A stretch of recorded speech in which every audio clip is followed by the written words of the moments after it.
Hey, good afternoon. It's Thursday, July 14th. And welcome to Everyday Talk 24/7. Really great to have you here today. I'm going to talk about something that may be a little bit different or hard to grasp in some ways. But we say that the Bible prepares us for everything there is in life.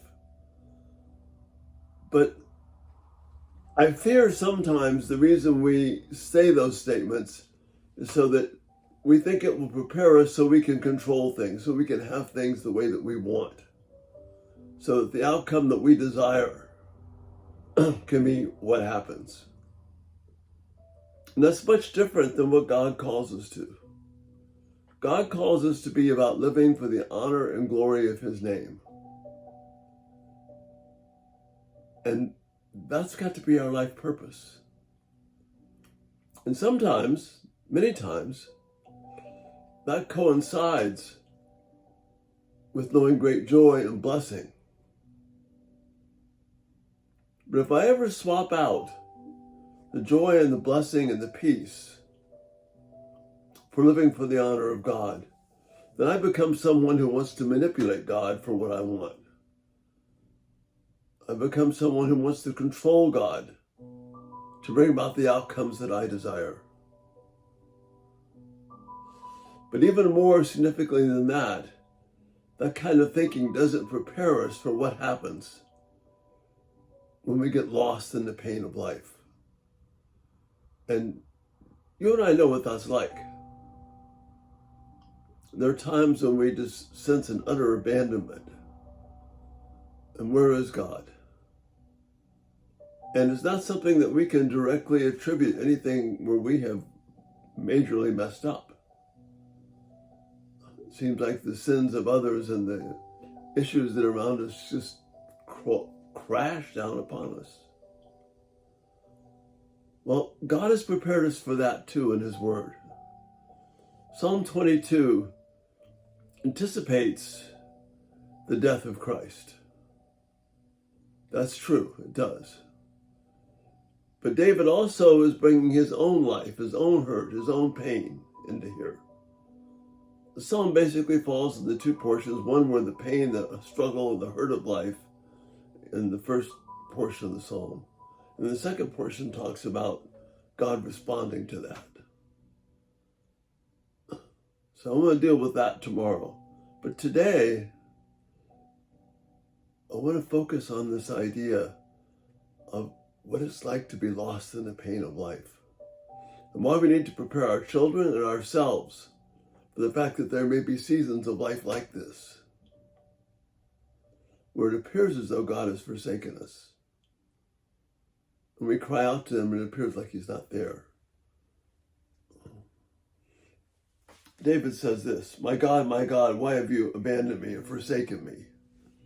Words that Jesus quoted. Why are you so far away when I groan for help? Every day I call to you, my God, but you do not answer. Every night I lift my voice, but I find no relief. And then he talks about how God is faithful and been faithful in the past, but then he returns to this struggle that he has. People are mocking him, making fun of him. Where is your God?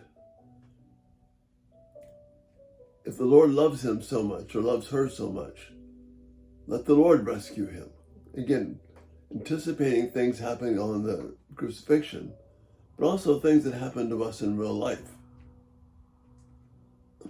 David, please do not stray far from me, for trouble is near, and no one else can help me. My enemies surround me like a herd of bulls. Fierce bulls of Bashan have hemmed me in. Like lions, they open their jaws against me, roaring and tearing me into their prey. My life is poured out like water. All my bones are out of joint.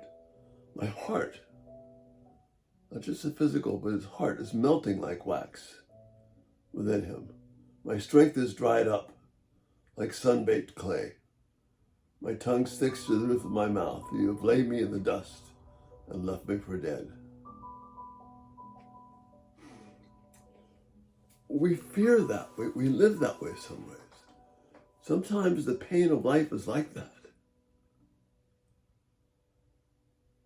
This psalm and other portions of Scripture prepare us for that. Get us ready for that.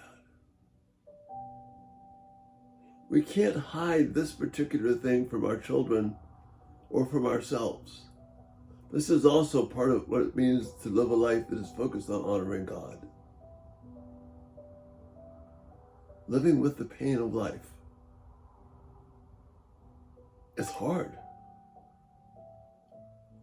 And the first part of Psalm 22 acknowledges how hard it is.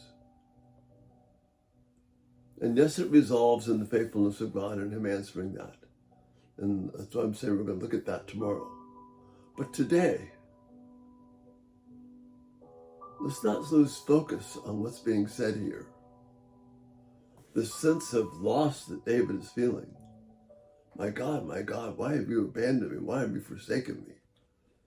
And when we groan in times of our life when everything just seems to have crashed down upon us, when the tears and the hurt are real,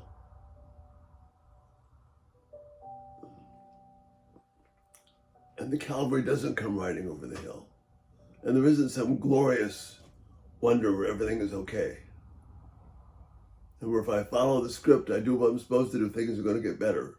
Well, maybe you follow the script and know what you're supposed to do and things get worse. What will sustain us in that time is realizing we're living for the honor of God.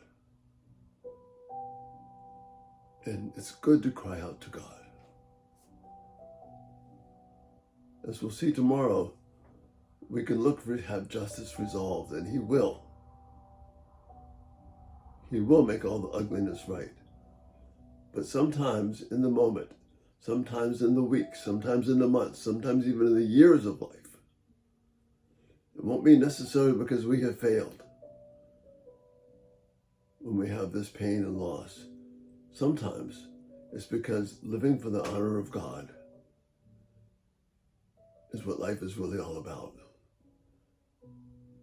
And trusting that God will make it right. But let's acknowledge the reality of this psalm.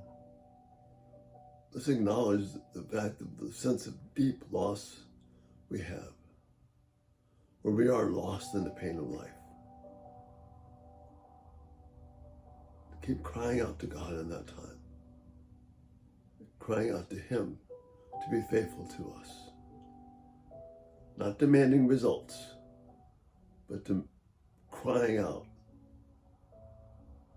clinging for His closeness. And that's the thought for this day. Because sometimes that pain is like that. You get lost in the pain of life. And this psalm helps prepare us for that. So let's not rob our children of this opportunity to see this. Let's not rob ourselves when these things happen. But help us to know God, even in the pain, because He's there too. And that's the thought for this day. And check us out, everydaytalk247.com. Again, subscribe, turn on post notifications, videos will come right to you. And talk to you tomorrow, Lord willing, where there'll be a little more positive resolve from the things we're struggling with, where there's relief from this pain. But let's acknowledge the reality of it today. Again, thanks so much for being here, and Lord willing, we'll see you soon. Bye-bye.